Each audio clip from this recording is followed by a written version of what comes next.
Imagine paying thousands of pounds, thousands, for what you believed would be a life-changing experience. The brochure promised inspiration. The marketing promised transformation. The name alone suggested you were about to live your absolute best life. So you book the ticket, clear your diary, sort out childcare, maybe even treat yourself to a new outfit. You show up excited, expectant, ready. And then, you're handed a tiny biscuit in a goodie bag. That is the story we're talking about today. And it raises a question that I think is genuinely worth asking, not to pile on, not to be cruel, but because it tells us something important about modern celebrity culture, about what we expect from the people we admire, and about who actually takes responsibility when things go spectacularly wrong. Stick with me, because this is a longer one. And I promise you, it is worth every minute. Let's set the scene properly. The Her Best Life event was positioned as a premium experience, a wellness and lifestyle retreat built around the presence of one of the most talked about women on the planet. Ticket prices were not cheap. We're not talking about a casual afternoon out. People genuinely invested in this, financially and emotionally. Now, I want to be fair here. I spoke to someone who attended, and their reaction wasn't fury. It wasn't rage. It was something almost worse, quiet, resigned disappointment. The kind you feel when something just didn't try hard enough. They described it as amateurish, poorly organized, as though the logistics had been left to the last minute and nobody had really thought through the experience from the perspective of the person attending. Think about what a well-run large-scale event looks like. Think about the kind of polished, thoughtfully curated experiences that other public figures have put their name to successfully. There are people who have built entire careers out of creating premium events that people leave feeling uplifted and valued. This was not that. And the goodie bag, look, I don't want to spend too long on a goodie bag because in the grand scheme of things it is, objectively, a small thing. But it became symbolic. Because a goodie bag is a parting message to your audience. It says, "We thought about you even as you were leaving." A tiny biscuit, the kind you get in a foil wrapper on a budget flight, said something very different. It said, "We didn't think about you at all." The photo, why people really came. Now here's the part nobody really wants to say out loud, but I think we need to be honest about it. For a significant number of people who attended this event, the primary goal, whether they admitted it to themselves or not, was the photograph. A single image of themselves standing next to one of the most recognizable women in the world. And I'm not being dismissive about that. Think about it practically. If you run a business, if you're a coach, a consultant, an entrepreneur, a therapist, a photograph with a major celebrity in a professional context is not a trivial thing. Framed on the wall of your office, it becomes a conversation starter. It signals access. It implies credibility. In a world where perception often shapes reality, that image has genuine value. So the event, for all its shortcomings in content and execution, could still have delivered on that one crucial promise, connection to something aspirational, even if only captured in a photograph. But here's where the missed opportunity becomes almost breathtaking. Apparently, attendees had hoped that the products from the As Ever brand, the lifestyle range that had been generating enormous amounts of press at the time, might feature in the goodie bags. A jar of jam. A small candle. Something that said, "I brought a piece of my world into yours." Instead, nothing. Silence. The kind of silence that lands with a thud. Now there were logistical reasons suggested for this. International flights, baggage limitations, quantities required. Fair enough. But that is exactly the kind of problem that a professional team plans around months in advance. You ship ahead. You courier. You arrange. You find a way. Because the people who spent thousands of pounds to be there deserved a way to be found. And this is where I want to slow down and talk about something more fundamental. Because the Her Best Life situation doesn't exist in isolation. It's part of a pattern that keeps repeating itself. When things go wrong, and things do go wrong, this is life, this happens to everyone, the question of ownership and accountability becomes absolutely central. Not in a punitive way. Not in a blame-for-blame sake way.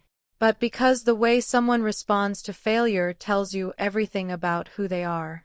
Now, from what has been reported, the initial internal response to the goodie bag backlash was not an immediate and clear, "We got this wrong and we're sorry."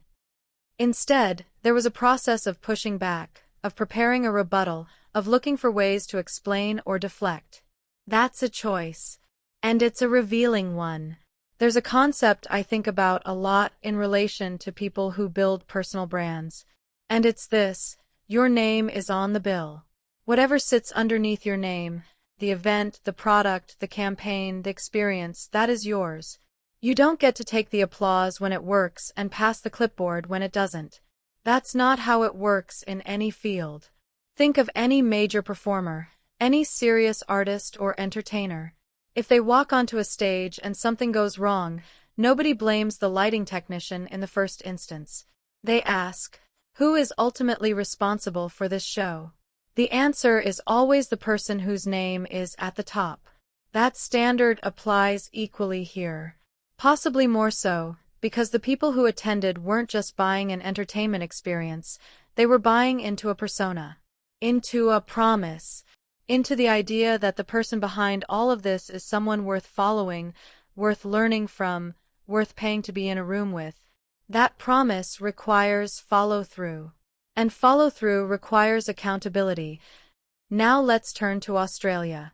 Because the visit raised its own fascinating set of questions, and it intersected with the her best life story in a way that I think is really worth exploring. The trip was billed, right up until arrival, as a private visit. That framing was repeated consistently. This is a private visit.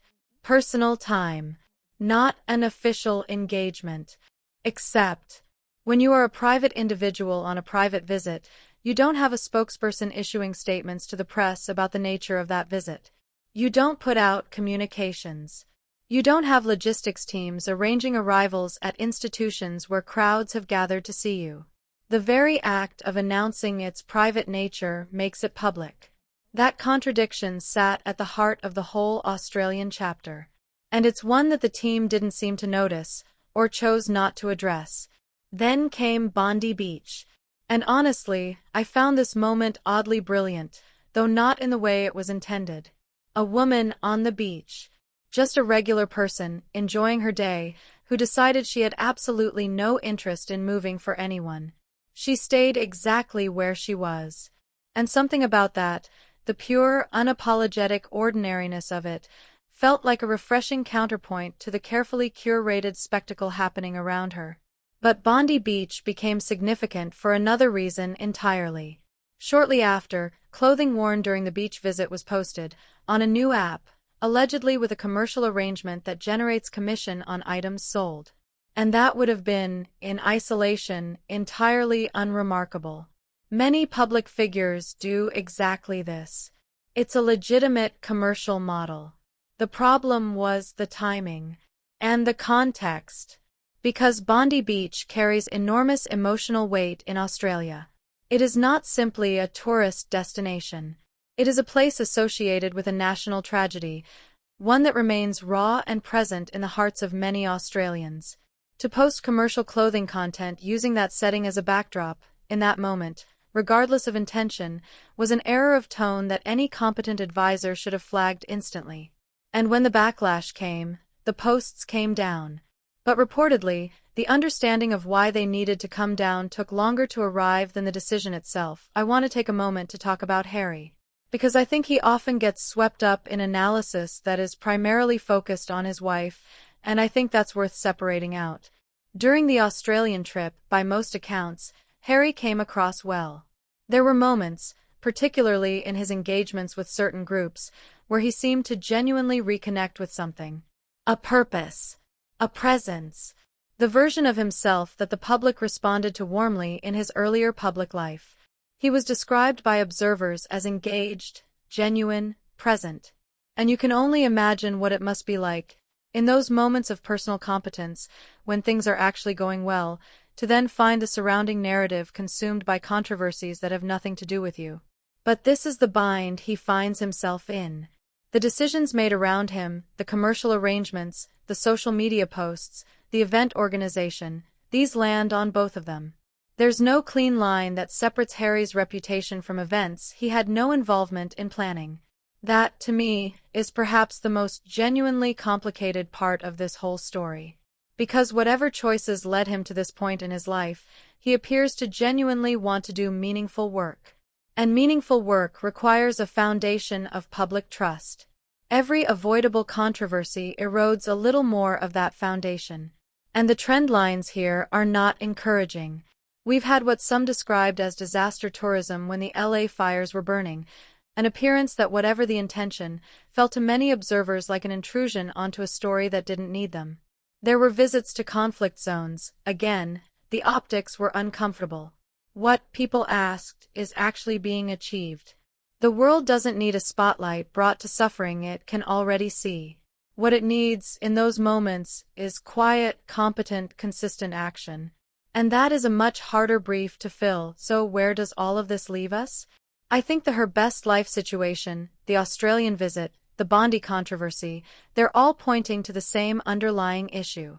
And that issue is the gap between the image being projected and the infrastructure required to sustain it. Building a personal brand at this level is not simply a matter of showing up and being famous. It requires an extraordinary amount of operational competence. The right people in the right roles, empowered to give honest advice, not just the advice the principal wants to hear.